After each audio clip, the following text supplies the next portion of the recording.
Hi, this is John B. Molidor, President of the National Speakers Association for 2016-2017. Many associations and federations have a presidential gavel. The National Speakers Association is no different. However, we do not have a permanent gavel. Okay, what John really means is that we don't have a gavel we actually want to keep. The one we currently have now, we got from Amazon for under $20. So the presidential leadership team of 2016-2017, consisting of myself, Brian Walter, Dan Thurman, Ruby Newell-Legner, and Stacy Techner, would like to present to you, the Board of Directors, a gift of a permanent presidential gavel and sound block. Again, what John means is a good gavel and sound block, modeled after the custom-made one used by the U.S. Senate for decades.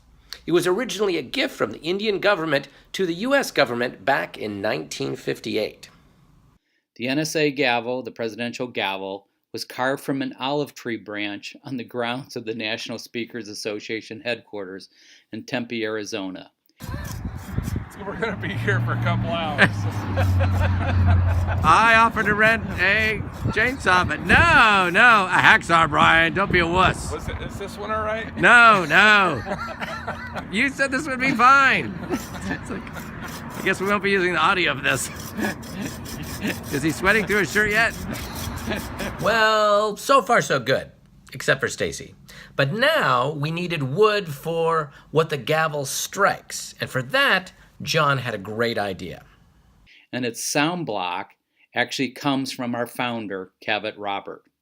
Now, when he says from our founder, unquote, what John really means is a piece of wood that we know for certain had been directly touched and handled by our founder, Cavett Robert.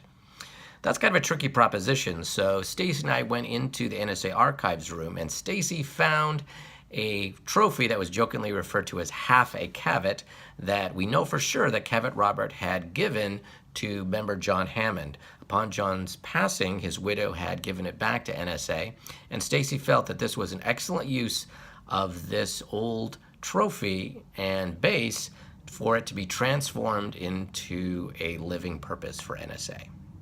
But that left the actual carving part, and John said he wanted not just some perfectly smooth, characterless, machine-made gavel and sound plate. No, John wanted a piece of art. He wanted something that was hand-carved to highlight the natural knots and blemishes of real wood so that it's beautiful and unique, just like our membership. But where would we find a wood carver for this unique project? Now, I told John there were two routes we could go. Door number one, we could hire an artist representative, do a national search, or place ads into Woodcarver magazine. But there was a second route, door number two, which was we could basically hire my sister. So we went with that version.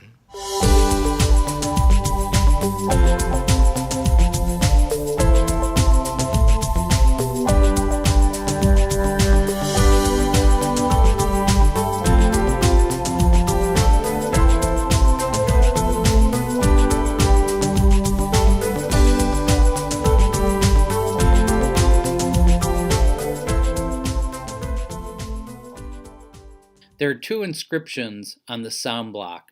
The one facing the members of our board of directors says, "In service to our members." The inscription facing the presidential leadership team reads, "Courage, humility, and integrity." Our future as a profession and as an association depends on strong leadership from its board and its members. The NSA gavel, sound block, and inscriptions serve as reminders to our call to service.